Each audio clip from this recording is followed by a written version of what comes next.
If you ask any PC gamer to list the top 3 most influential first-person shooters, I can virtually guarantee that Half-Life will be included, and with good reason. Not only does it hold one of the highest Metacritic scores of all time, currently sitting at 96, but it helped to redefine just what a first-person shooter could be, and has influenced countless future titles. One of the biggest reasons I still come back to play Half-Life in modern times is its environment.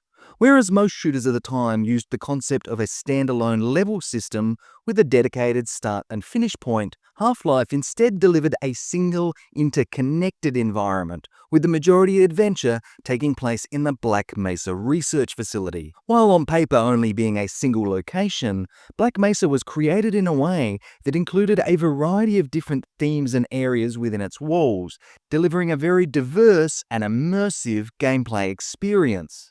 With that said, it's time to head back to the Black Mesa Research Facility once again. We're going to retrace Gordon Freeman's path through the facility and remember just where he visited while examining some of the environmental details found throughout the adventure. Then we're going to answer the ultimate question: which was the best and worst chapter within the walls of the Black Mesa Research Facility? A few quick disclaimers. Firstly, this video contains major spoilers for the original Half-Life. Secondly, this video represents my interpretation of the environment.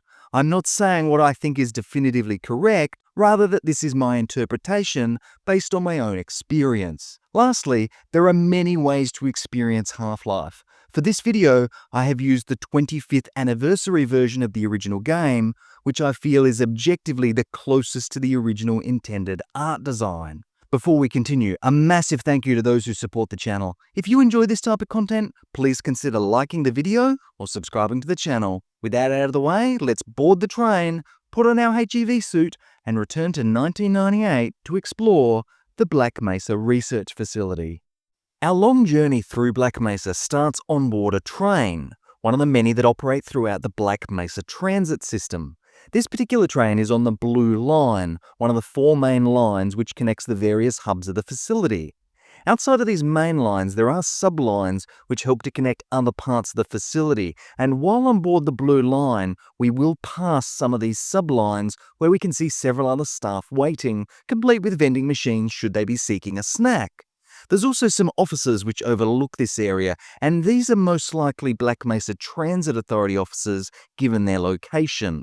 As the automated train proceeds further along its track, it passes by a robotic welding workshop built alongside the track, and I think it's very likely that this was placed here so that large items, such as the rocket casing on display, can be easily transported to and from the robotic equipment for small welding work to be carried out. This is supported by what appears in the next area, which is a cargo train holding what looks to be a rocket, having presumably just passed through the robotic workshop. On our way to our destination, the train passes one of the facility's many helipads, with this one having a heavily armed Army helicopter currently waiting to take off. Now, right after the helipad is a large blast door, and this is when the facility starts to get into some of the more sensitive areas, or at least the areas that are off limits to guests, be they military or otherwise. We see a fairly substantial leak in a waste storage system, which has partially flooded the base of the transit system, and this is a first sign that this once proud facility is perhaps starting to show its age, although as we'll find out later, this is far from the only radioactive problem the facility has. We eventually reach our destination, the Sector C test labs and control facilities. Having just passed through the more industrial design of the transit system, we're greeted with brightly lit corridors and tiled flooring adorning the test labs, maintaining a professional yet sterile appearance for those working in the offices located here. While there are separate living quarters as part of Black Mesa, there's a locker room for those working in Sector C, presumably to address a limitation of what can and cannot be brought into the area via the train. The locker room also contains HEV suit storage for those staff members directly working with the anomalous materials which are routinely handled in this area. Upon equipping our HEV suit, we begin to make our way down to the anti-mass spectrometer, and we notice that the corridors are slowly changing from the more professional appearance to a more utilitarian appearance, with various conduits running along their exterior, suggesting that these conduits might have been installed after the area's original construction, given they are not concealed behind the wall panels. Eventually, we arrive at the control room, which is where the anti-mass spectrometer is controlled from, complete with the equipment to analyze and record information on samples which it is fed. Just beyond the control room is an elevator which takes us to test lab C33A, which is the entrance to the anti-mass spectrometer used to analyze samples. Like many areas of Black Mesa, this requires a retinal scan to enter, although given the sensitivity of this area, it requires not one, but two retinal scans to open its heavy doors, which are likely constructed of lead or another dense material to avoid unintentional radiation leakage. Passing through this heavy door, we see the anti-mass spectrometer in the middle of the room, with several controls alongside it. The device can't actually be started from the control room, requiring someone inside of the lab to manually switch it on, likely due to occupational health and safety guidelines. Once the device is on, though, samples can be sent up in a trolley to insert into the machine to begin the analysis, or in the case of the sample we insert, cause a resonance cascade. Upon composing ourselves after the unfortunate series of events which opens the interdimensional rift, we find ourselves carefully backtracking through the Sector C test labs until we reach what initially looks like a sewer system, although on reflection I'm not so sure this is what it actually is, and I think this for two reasons. The first is that the actual area you are heading through is labelled as the Coolant Reserve Facility. The second is that the large device in the canal seems to be in an odd position for a sewerage system. I think this was possibly a freshwater coolant system which has become contaminated either through a lack of maintenance or the resonance cascade. But whatever its purpose, I don't believe it is a sewer, as there is a sign referring to it as a canal, which seems like an odd choice of words to describe a sewer system. Whatever the area's true purpose, after navigating around a broken bridge and through a small cargo area, we reach an elevator which takes us to the Sector D administration area. Upon stepping out of the elevator, we immediately notice that this area looks a lot older than the other areas we've just previously visited. This is mainly thanks to the brick walls and black and white tiled flooring, something that probably looked good in the 70s but not so much in modern times. There's a variety of individual and shared offices spread over several floors here, with a security station on level 1. Although given there's not exactly a huge security presence, it's likely that the material and projects worked on in this office area were of a low security classification. We also get a glimpse of some ashtrays, suggesting that in some areas of the facility, smoking was permitted. However, as we traverse through the administration area, we come across the signage for the High Security Storage Facility. Now, the path towards the High Security Storage Facility elevator actually includes a motion-sensitive turret, which I'd like to think remains off unless there was some type of major security breach. Upon reaching the elevator, we find that it is in far from a serviceable condition, although given Gordon's athleticism, we're able to make our way up the shaft using less than conventional means. Arriving at the high security storage area, we're greeted by a security station which also serves as a control point to open up the now decommissioned Silo D entrance. The actual storage area is spread over several levels with various conveyor and pulley systems in place to move goods throughout each area, complemented by a large freight elevator used to move freight from the surface down into the storage area. The actual freight itself is secured mostly in boxes, with a mixture of wooden and steel boxes, with some being appropriately marked as explosive. Given the nature of the explosive freight, it's no surprise that each freight holding area includes automatic blast doors, which close in the case of a fire being detected. Moving further through the area, we reach the surface where we find electric fences and several guard towers watching over the large freight yard where items are likely received before being moved down into the storage area. There's also several sealed doors which likely lead to the Black Mesa transit system for ease of moving large goods to other areas of the facility. Exploring the area in detail, we find a maintenance entrance to the extensive ventilation system, which offers anyone brave enough to venture into it unrestricted access to the area.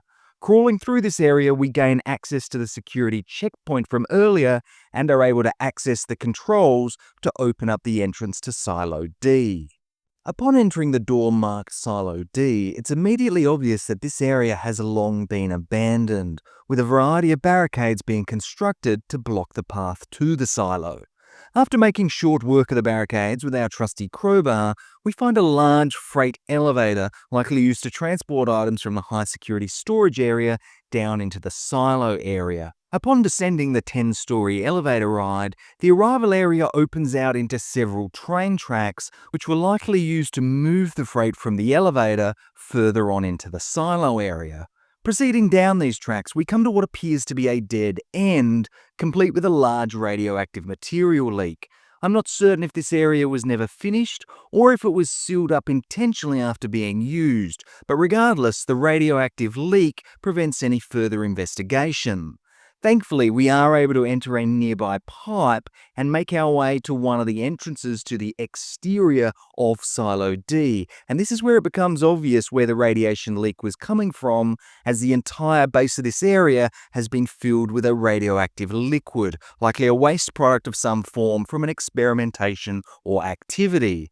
There is equipment in this area which has been set up to pump this material, suggesting that this storage, however irregular, was intentional. Scaling the exterior of the silo grants access to the interior, and this is where the control room, along with a prototype rocket engine, can be found. It's likely that when Black Mesa concluded working on this project, it was more economical to just seal the area off and repurpose it into a waste area. Now, while all of the key components required for test firing the rocket engine have been disabled, they are still all functional, and making our way around the interior of the silo, we are able to reach the power, oxygen, and fuel systems and reactivate all of them. Once all of these systems have been reactivated, we're able to test fire the rocket engine and, among other things, blow a large hole in the blast pit of the silo. Descending deep below the now destroyed blast pit, we get a glimpse of just how extensive the radioactive waste system is, with an entire floor full of flowing radioactive liquid. Given the geometry of the floor, it doesn't look like this was its initial purpose, so it stands to reason that at some point in the past, a decision was made to convert this into a waste facility. Whether or not this dumping was approved from a safety perspective remains unclear, especially given its relative close proximity to the Sector E materials transport. Proceeding past the waste area, we traverse through a few large pipes and find ourselves in the materials transport area of Sector E. Now, the transit system has been powered down. However, after making our way down several elevators, we come to the main power generator control. After a quick removal of some debris from one of the power units, we're able to restart the system and deliver power to the transit network. Heading back up to the control room, a few quick commands sees us ready a train and proceed on through the actual materials transport transit network. Heading through a large set of blast doors, the full scale of the materials transport area is revealed, with a vast amount of tracks and stops to load and unload the various goods for transit, complete with several large overhead freight loading sections, possibly connected directly to the high security storage area. There's also various security checkpoints along the way, likely to inspect the items being transported and ensure nothing unauthorized is making its way past these checkpoints.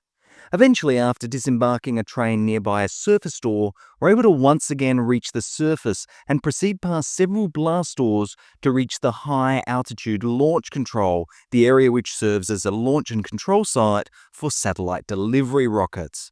After a quick launching of one of these rockets, we head back down to the transit network and incidentally manage to derail ourselves and wind up inside of another silo. Thankfully, this new silo we find ourselves in doesn't contain radioactive waste, or any waste really, rather just water. It doesn't take too long to find out the source of the water, which is a large holding tank for marine, or in this case, extraterrestrial life forms, presumably held for analysis or experimentation based on the various computer equipment and proximity to a large industrial freezer, possibly to store food supplies for whatever creatures were being held inside the holding tanks. There's also a large power generator in this area, which likely powers the area independently of the main power grid. Just above the freezer area is another storage area with direct access to the surface. Like with the high security storage area, it's likely that deliveries took place on the surface and then the goods were moved into this storage area upon receipt. The main doors, which offer surface access, can be opened via a large lever, and after using this we're able to head through these doors, only it's a trap and next time we regain consciousness, we're in a trash compactor. Awakening in the trash compactor, we find ourselves in residue processing. After a quick exit from this immediate hazard, we begin our long journey through this section of the facility and get a better look at some of the other types of waste reclamation and use. Firstly, there's a radioactive waste disposal system, which sees the type of radioactive waste we have seen in other areas of the facility be treated by passing through a variety of vats and agitation systems. It's likely that some of the waste we saw earlier started its journey from this point. Then there's also the biological waste section, which sees this highly infectious waste pass through several levels of compaction before being sent into a large furnace and then having the byproduct sent into a giant storage vat. Exiting this section via a small access hatch and being thankful for the protection of our HEV suit, we emerge in the Advanced Biological Research Lab. Arriving at the Advanced Biological Research Lab, we get our first glimpse into what has actually been taking place at Black Mesa, the premeditated collection, study, and experimentation on the same creatures which are attacking the facility. The modern design of this area suggests that it is a fairly recent addition to the facility, while the proximity to residue processing was no doubt intentional to ensure any incriminating evidence was able to be disposed of as quickly and quietly as possible. The entire lab is secured with a variety of security systems, including a dedicated airlock access point from the surface, an access point we use to exit the lab. Upon exiting the airlock, we follow the surface road a short way down and encounter the hydroelectric dam, which serves as a primary power source for the Black Mesa Research Facility. Either side of the dam are areas that are yet to be developed, although these areas do contain mines, likely a very strong deterrent to anyone hoping to get close to the Advanced Biological Research Lab. Moving past these undeveloped areas, we find more evidence of a close partnership with the military, including ordnance storage and a variety of hangars and helicopter landing pads. There's also several mechanical workshops which are connected directly to a staff car park, while just next to the car park is a standalone waste processing area, likely used for waste generated by the more mechanical areas of this sector. Moving beyond the waste processing area, we find the entrance to the Black Mesa Central Complex, and this houses a lot of the supporting facilities for the Lambda Complex, our ultimate destination. There's everything from dedicated car parks, mechanical repair facilities, as well as a dedicated water supply. There's also various pieces of equipment around bearing a radioactive warning sign, a sure hint that the Lambda Core is just below. After passing through several maintenance tunnels, we finally arrive at the blast doors securing the Lambda reactor complex. Proceeding through the final set of blast doors, we find an entrance to the ultimate cause for all our problems, the Lambda reactor complex, where scientists originally created the teleportation technology that has been used to send survey teams to Xen and capture its inhabitants.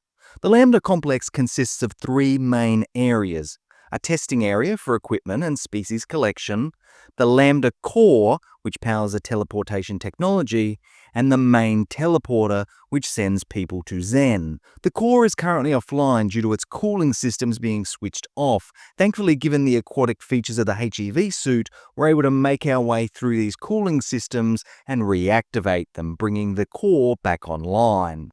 Once the core has been reactivated, we use some of the interdimensional portals located in the area to make our way deeper into the Lambda complex until we reach our final destination, the main Xen teleporter. After a short delay in powering up, we jump into the teleporter and leave the Black Mesa Research Facility en route to our next destination, the alien world of Zen. Now, before we get into the actual best and worst chapters within the facility, we're going to take a look at an honorable and not so honorable mention. Our honorable mention is Blast Pit. Now, as a child, I hated this chapter, mainly due to the finesse required in navigating near the giant tentacle creature and its ability to virtually one-shot the player. And to be honest, even in modern times, I still struggle with this component, especially on the harder difficulties with increased damage. However, after doing it so many times, I do now have somewhat of a procedure bedded down. But it's not just the giant tentacle creature that makes Blast Pit great. The way that Blast Pit manages to deliver its story beats is excellent. Everything from hearing the ominous noises from the silo to speaking to the first scientist who urges you to destroy it, it all feels very immersive and atmospheric. Then there's the actual puzzles within the level, which are all fairly logical and well connected to solving the overarching puzzle of the chapter, how to destroy the creature. There's also something oddly satisfying about seeing those power, fuel, and oxygen lights come on one by one as you reactivate them.